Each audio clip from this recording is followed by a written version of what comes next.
Carlos, walang problema kasi you are the host. You can take more than time you want. Ngayon, in hindsight, tama yung sinasabi ni Sir Carlos. Yung si Ma Hermana sa kayong pare, namatay sila because of stubbornness. And some people will also die because of stubbornness, not because of their sickness, not because of anything else, but stubbornness. Just plain stubborn. Pero hopefully tonight, you'll be able to give a solution na pwede naman alisin yung stubbornness, di ba? Okay, so Angel's going to introduce someone who would speak in behalf of Anita. Nakita niyo na ba si Anita? Hindi pa. Tingnan niyo lang itong picture na to. That's Anita. Carlos would attest to that. Kung nakita niyo si Anita, mas tight pa yung buhok niya dyan. And then if you wanna look at the picture board sa labas, nakita niyo si Anita doing a snow angel. May story yung snow angel na yun. So later, we'll tell you about the snow angel. Angel, na lang ang magsasabi kung sino yung mag-introduce kay Anita. Ang mag-i-introduce po sa kanya ay isa rin nating kaibigan sa OFCI. Siya po ay taga Batangas at kasama rin namin ng unang Getting to Know You noong November 10, 2007. Siya po ay nandito ngayon para i-represent si Anita. Bago ka pumunta March, pakidala rin yung listahan ng ating attendees. Kasi nasa reception area po siya, kaya siya may hawak ng listahan. Yung pong message ni Anita ay sana si Anita mismo magsasalita dito kung siya ay umayag dun sa kondisyon na mamili ka doon sa January 10 o sa July.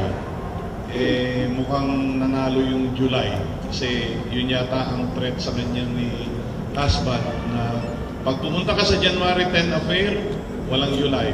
So, pag pumunta ka sa July, walang January. Tama po ba, Mr. Carlos? Yan ang pagkakaintindi ba eh. So, sa halip na si Anita magsasalita, ito po namang younger version ni Anita ang ating makikita ngayong gabi. Pero hindi po naka-spike ang buhok nito. March, can you please come over? March Aberasturi. Ano naman dito doon? Nandiyan ka pala sa kanan. Hello! Magandang gabi po. Pero mas maganda ang mga babaeng nandito na lang. Tama ba? Yes, maganda ang gabi, pero mas maganda ang mga kababaihang nandito ngayon. Okay. Ako daw po ang younger version ni Anita kasi hindi dahil ayan yung mukha ko. Ayan, ang kapal. Ayan. Diba? You feel? Feel mo, ayan yung mukha ko. Anyway, si Mamita po, I met her through cyber. I joined OFCI in March of 2007. And I've been on leave since, when was that? I think it was January or February of 2008. And I'm the prodigal daughter of OFCI.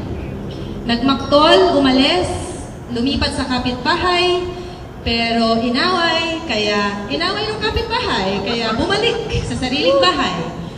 Anyway, ito po ang message ni Mamita. I gave her, for Angel, they call Anita, Sean, fairy godmother. Kasi meron po siyang magic wand. Lahat, she can make things happen. Katulad po nitong gabing ito, she has been actively participating in the preparation kahit na nga po siya ay nasa Washington. And tonight, much as she'd like to be here with us, hindi nga po posible, so she's just sending her message to you. Sabi niya, my complexion is not so good because I can't be there with you and we are not high-tech yet. No video to see me talking. Like Carlos, I would like to thank you all for accepting our invitation to this Getting to Know You. This could be the beginning of our working together for the good of the people and the country.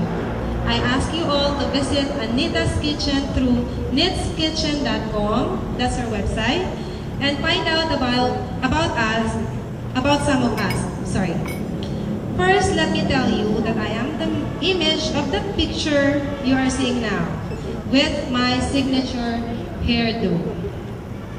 Actually po, when she was here last November, pag nagsha-shop siya, talagang yung mga cashier or yung mga sa mga bagger sa grocery, talagang tinatry yung buhok niya kung kayang pumatay ng butiki.